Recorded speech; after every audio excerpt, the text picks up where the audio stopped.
हरियाणा विधानसभा के बजट सत्र के पहले दिन विधानसभा में राज्यपाल बंडारू दत्तात्रेय ने अपना अभिभाषण पढ़ा।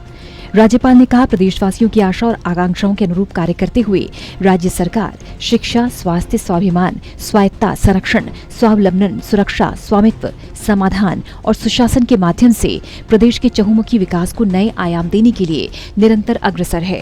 राज्यपाल ने कहा कि देश की आजादी के अमृत महोत्सव वर्ष में बजट सत्र में पहले दिन अभिभाषण देते हुए उन्हें हर्ष की अनुभूति हो रही है। उन्होंने कहा कि वर्तमान राज्य सरकार ने क्षेत्रवाद और भाई भतीजावाद की संकीर्णता से ऊपर उठकर प्रदेश के संतुलित, सतत और समान विकास का मार्ग प्रशस्त किया है। आजादी के लिए अपना सब कुछ न्यौछावर कर देने वाले ज्ञात अज्ञात शहीदों को नमन करते हुए उन्होंने कहा कि सरकार प्रथम स्वतंत्रता संग्राम के अमर शहीदों की स्मृति में अंबाला में अंतर्राष्ट्रीय स्तर का आजादी की पहली लड़ाई का शहीद स्मारक बना रही है। उन्होंने कहा कि आजादी के इस अमृत महोत्सव वर्ष में केंद्र ने गुरु तेग बहादुर जी का 400वां प्रकाश पर्व और श्री गुरु गोविंद सिंह जी के साहिबजादों जोरावर सिंह और फतेह सिंह के शहीदी दिवस 26 दिसंबर को हर वर्ष वीर बाल दिवस के रूप में मनाने का ऐतिहासिक निर्णय लिया है। इन निर्णयों से देश भर में भारत के गौरव और प्रतिष्ठा में वृद्धि हुई है।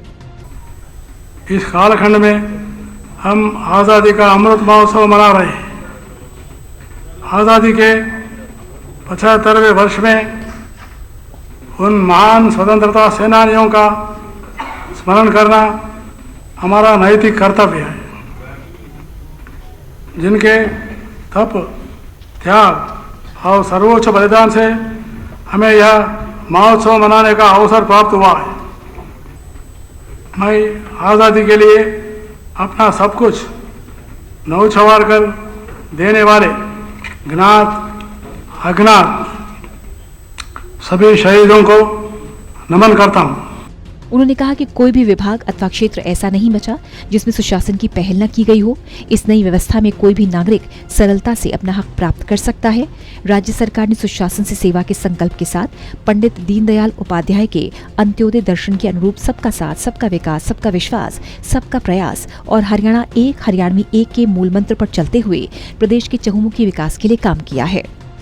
मेरी सरकार ने सुशासन से सेवा के संकल्प के साथ पंडित दीनदयाल उपाध्याय के अंत्योदय दर्शन के अनुरूप सबका साथ, सबका विकास, सबका विश्वास, सबका प्रयास और हरियाणा एक, हरियाणवी एक के मूल मंत्र पर चलते हुए प्रदेश के चहुमुखी विकास के लिए काम किया। उन्होंने कहा कि शासन कम, सुशासन ज्यादा हो सुनिश्चित करने के लिए सरकार ने कृषि, उद्योग, स्वास्थ्य, शिक्षा, सामाजिक सुरक्षा आदि हर क्षेत्र में ई गवर्नेंस की नई पहल की है। ई गवर्नेंस का यह अभियान अब परिवार पहचान पत्र तक पहुंच चुका है। तो सुनिश्चित करने के लिए कृषि, उद्योग, स्वास्थ्य, शिक्षा, सामाजिक सुरक्षा आदि हर क्षेत्र में ई गवर्नेंस की नई पहलें की है। ई गवर्नेंस का यह अभियान अब परिवार पहचान पत्र तक पहुंच चुका है। इस एकमात्र दस्तावेज से लोगों को सभी सरकारी सेवाओं और योजनाओं का लाभ घर बैठे ही मिलेगा और उन्हें दफ्तरों के चक्कर नहीं काटने पड़ेंगे। अब जन्म मृत्यु का डेटा भी ऑटो अपडेट हो जाएगा।